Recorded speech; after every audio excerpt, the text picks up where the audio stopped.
Saludos, estimados jóvenes de segundo año de bachillerato. Es motivo de profunda satisfacción y agrado expresarles un fraternal saludo y espero que estén disfrutando este espacio con la familia.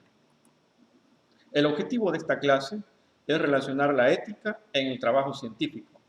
Todo científico o instituciones orientadas a realizar actividad científica deben cumplir un código o tener un protocolo de actuación que garantice el respeto de la dignidad humana y derechos fundamentales. Un hecho importante es que en El Salvador tiene desde el año 2016 la Ley de Protección y Bienestar de Animales de Compañía. El propósito es fomentar la responsabilidad de las personas para buscar el bienestar, buen cuidado, manejo y control de los animales de compañía. Además, procurará su protección integral contra todo acto de crueldad causado o permitido por las personas directa o indirectamente, que les ocasione sufrimiento innecesario, lesión o muerte. Debido a la importancia de la actividad científica para la sociedad y su carácter específicamente humano, la misma debe estar sometida a los principios éticos. Siguiendo con el orden de estas ideas, definimos que la ética de investigación científica es una rama de la ética y la ciencia que se ocupa de la moral y la conducta humana relacionada con la moralidad, que ofrece los principios de conducta moral que deben ser observados en el campo de la ciencia. En el aspecto más específico, la ética de la investigación con los seres humanos es una rama de la ética aplicada, cuyo objeto de estudio son las investigaciones científicas, en las cuales participan los sujetos humanos vivos y donde se hace uso de su carácter específicamente humano. Este hecho hace que los sujetos de estas investigaciones sean vulnerables al rastreo de sus identidades, involucrando potencialmente su privacidad. Por esta razón, se requiere de pasos adicionales para la protección de las personas que participan en estos estudios. Se considera como participante a aquellas personas que, luego de recibir una explicación sobre la investigación a la cual se someten, expresan su consentimiento informado y acceden a participar en el estudio. Se sigue considerando como participantes a niños y personas con discapacidades cognitivas, por más que el consentimiento, en este caso, lo deban proporcionar sus padres o tutores. A continuación, revisaremos algunos principios éticos que deben cumplir las investigaciones científicas realizadas en humanos.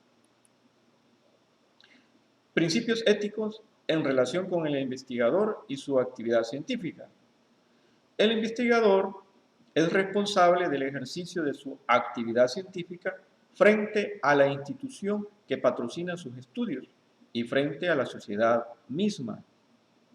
Debe fomentar la reflexión ética en el diseño y la ejecución de los proyectos y procurar que los mismos contribuyan a la mejora de las condiciones de vida, puesto que las características personales y sociales del investigador pueden influir en sus decisiones que toma durante el proceso de la investigación.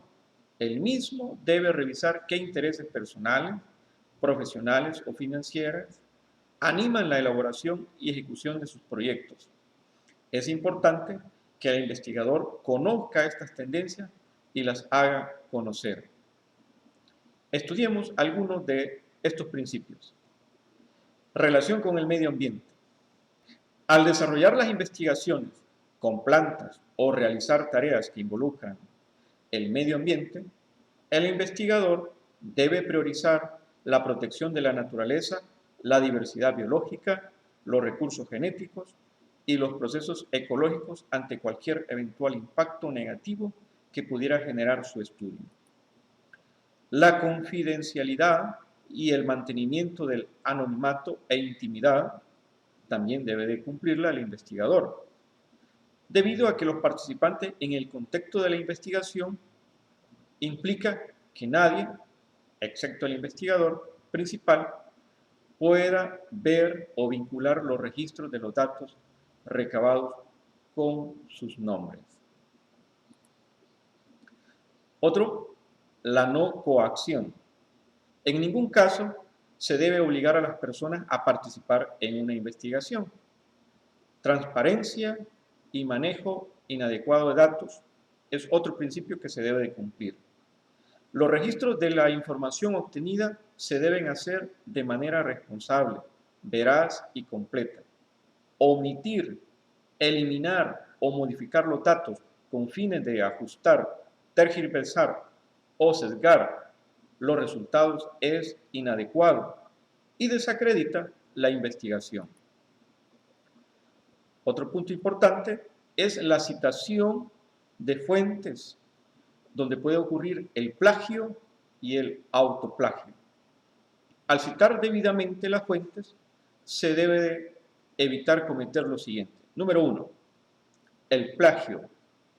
Es cuando el investigador no hace constar que algunas de las palabras e ideas son de otros.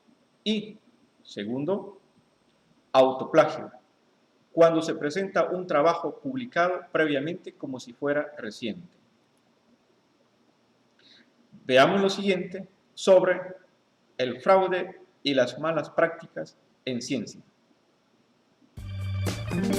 Grandes fraudes de la ciencia. Hoy, el hombre de Piltdown. Diciembre de 1912. El mundo está conmocionado. La paleontología es noticia con un descubrimiento único. En la pequeña ciudad de Piltdown, al sur de Londres, se encontraron los restos del ser humano más antiguo del que se tuviera registros. La historia es así. Un obrero se topó con unos huesos mientras trabajaba en una cantera. Para ser más específicos, encontró un cráneo partido, un diente suelto y una mandíbula con más dientes. Le pareció que esa cabeza desarmada podía ser de utilidad para alguien y entregó los restos óseos al arqueólogo aficionado Charles Dawson. El suertudo arqueólogo se juntó con el eminente paleontólogo Smith Woodward del Museo Británico y ambos anunciaron con toda la pompa que habían encontrado al hombre más antiguo del mundo. Y no quería decir que se trataba de un humano que vestía anticuadamente, sino que habían rearmado el cráneo de un hombre que habría vivido al principio de la era glacial hace más de 500.000 de años. En verdad, la cabeza resultaba bastante extraña, no precisamente el mejor modelo para sombreros. Mientras el cráneo parecía definitivamente humano, la mandíbula recordaba más bien a la de un simio. La explicación a esa rara característica tenía bastante sentido. Como había dicho Darwin, el hombre y el mono tienen un antepasado en común. Y el hombre de Piltdown, como lo llamaron, era la prueba material. Era el famoso eslabón perdido. La polémica no tardó en llegar. Algunos científicos franceses decían que los restos óseos podían pertenecer a distintos individuos. Los ingleses se defendían y argumentaban que era correcto pensar en un eslabón con características simiescas que posteriormente había evolucionado hacia los rasgos humanos. Entonces los científicos británicos tuvieron un golpe de suerte. 3 años después de que se encontraran esos restos, apareció un segundo hombre de Piltdown. Los paleontólogos señalaban al hombre de Piltdown como la fuente primitiva directa del hombre moderno. Estaban chochos. El hombre más viejo del mundo era inglés. Pero la alegría no solo fue inglesa, aunque duró bastante. Casi 40 años después, en 1953, aparecieron nuevas técnicas de datación que aseguraron que los restos no tenían 500.000 de años como se había dicho desde el principio, sino como mucho 40.000. Un tiempo después, se supo que la cabeza pertenecía a un señor de la Edad Media. Y finalmente el dentista Marston determinó que los dientes de ese esqueleto correspondían claramente a un orangután. El diente suelto pertenecía a un mono y el cráneo había sido de un Homo sapiens. Es decir, habían armado un rompecabezas insólito con piezas de distintas épocas y distintos animales. Y les había quedado muy mono, a decir verdad. Aunque nunca se supo a ciencia cierta quién fue el responsable del engaño, se señaló sobre todo a Dawson, el arqueólogo aficionado que recibió los huesos de parte de un trabajador. También se nombró a un tal profesor Douglas y a un sacerdote llamado Pierre Teilhard de Chardin. Pero en definitiva, cualquiera de ellos fue el cerebro que casi consigue lo imposible: hacer pasar por verdadero uno de los fraudes más increíbles y divertidos de la historia de la ciencia. Para continuar, les presento a la doctora Estela Maris Martínez con el tema Conflictos éticos de la ciencia.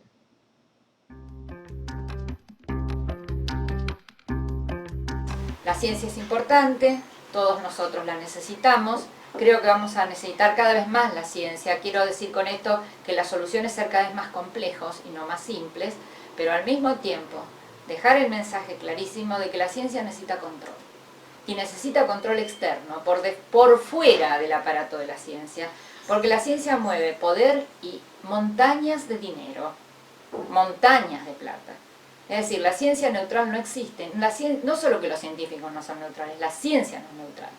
Porque se investiga lo que da dinero, se desarrolla lo que da dinero y la política científica influye enormemente. Los investigadores deben rendir cuenta antes de comenzar sus investigaciones a los comités de ética, que deben ser independientes y no sencillamente sociedades de amigos, verdaderamente independientes y con cierto poder. Y el comité es el que tiene, al fin de cuentas, que decidir en nombre de la comunidad algunas cuestiones.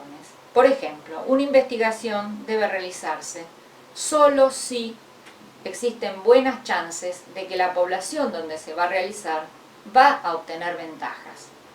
Digo esto porque en medicina, particularmente, y la biotecnología está cada vez más relacionada con la investigación de nuevos fármacos, está tremendamente influenciada por las grandes compañías farmacéuticas. Y las compañías farmacéuticas vienen a hacer al tercer mundo muchas veces lo que en el primer mundo ya no pueden hacer. E investigan cuestiones que no son la primera prioridad del tercer mundo. No sé si la población en general ha reparado en que tenemos decenas de hipolipemiantes, ninguno de los cuales agrega demasiado a todos los anteriores, y no tenemos medicamentos para el Chagas. Hay un único medicamento para el Chagas que es de la década del 60, bastante tóxico y que no tiene mucha efectividad. Y no somos capaces de avanzar, ¿por qué? Porque es la enfermedad de los pobres, el Chagas. Y cuando digo Chagas, digo lepra, leishmaniasis, en fin, paludismo, que es la enfermedad que más mata en el mundo. Yo no digo que los laboratorios tengan que hacer beneficencia. Lo que sí creo es que los gobiernos deben tener políticas claras y las universidades también. Y entonces establecer, como en el caso, ahí que lo debo señalar y celebrar realmente, nuestra universidad tiene un comité de ética. Tiene un comité de ética que, por ejemplo, produjo hace muy poco la resolución del Consejo Superior, logró eso, 855, el Consejo Superior tuvo a bien tomar en cuenta las recomendaciones del comité de ética y decirle a sus investigadores que están obligados, por ejemplo, en cada proyecto de investigación, a hacer una declaración, no solo el director, sino todos sus miembros, de que están bien conscientes de los alcances del Código de Nuremberg y de la Declaración de Helsinki, que son como los códigos fundamentales, históricamente fundamentales, que limitan al investigador. Los grandes problemas han provenido fundamentalmente, son originados por la investigación biomédica, y directamente la investigación médica. Ahí es donde más se han excedido. Hay un ejemplo paradigmático, terrible, que se dio en la Argentina, en el Hospital Naval de Buenos Aires, un hospital muy grande, muy importante, que está en Caballito, donde hay gente que murió. En el servicio de cardiología, el jefe, el doctor Garré, en aquel momento, estoy hablando del año 2000 más o menos, 1999, con un grupo de personas que trabajaban con él, insisto, el jefe del servicio de cardiología del Hospital Naval, firmó un contrato con un laboratorio, el laboratorio le dio a probar un anticoagulante, y el doctor Garré y su equipo falsificaron consentimientos informados, y hay gente que murió por este apresuramiento. Lo que pasa es que el doctor recibía casi $4.000 por ficha. Entonces es muchísimo dinero. Estoy convencida de que en este momento en la Argentina se están llevando adelante muchos ensayos multicéntricos, tan peligrosos tal vez como el del doctor Garré, que es un verdadero escándalo, y que no son revisados por comités de ética, o por lo menos, no son revisados por comités de ética en serio. Porque otro de los grandes problemas es que los hospitales y los sanatorios recurren a comités de ética que son en realidad sellos, que así como reciben un protocolo, lo aprueban y cobran por aprobar ese protocolo, cobran una buena cantidad de dinero y nunca objetan nada. A veces uno me da por ser pesimista porque veo que el dinero se ha transformado, el poder y el dinero se han transformado en una pesadilla para la investigación científica que pierde frescura, porque realmente se están investigando las cosas que le interesan a las compañías que quieren vender productos, y esa poco romántica idea de la aventura del pensamiento y de la investigación sistemática en busca de la verdad está como perdida. Sin embargo, creo que son épocas, que son males de época, y que realmente hay que continuar investigando y hay que continuar esforzándose, y hay además un renacer de la ética. La ética era prácticamente una cuestión que parecía que con Aristóteles y los clásicos se había terminado, y bueno, la bioética surge en medio del siglo XX, cuando un bioquímico y un investigador en cáncer, Potter, un oncólogo, dice: así como vamos está mal. Las ciencias están girando por fuera de las ciencias humanísticas, entonces lo que tenemos que hacer es tender un puente que una las ciencias duras con las ciencias humanísticas, insuflémosle de nuevo ética y unamos lo que Descartes de alguna manera separó, y volvamos a pensar en la ciencia como un único corpus, y escribe un libro paradigmático. De hecho, Potter crea el término bioética en un libro que se llama Bioética, un puente al futuro. O recorremos ese camino o vamos a estar en problemas,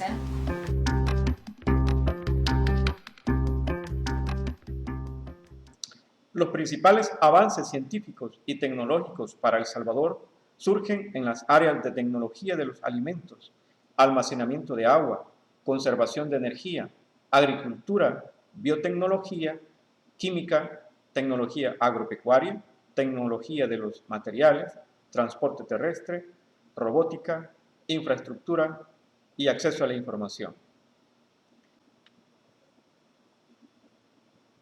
El pilar fundamental sobre el que se construye la ciencia es la confianza en el conocimiento compartido. Si la confianza se pierde, la ciencia se derrumba. Hasta aquí, jóvenes. Muchas gracias y que pasen un feliz día.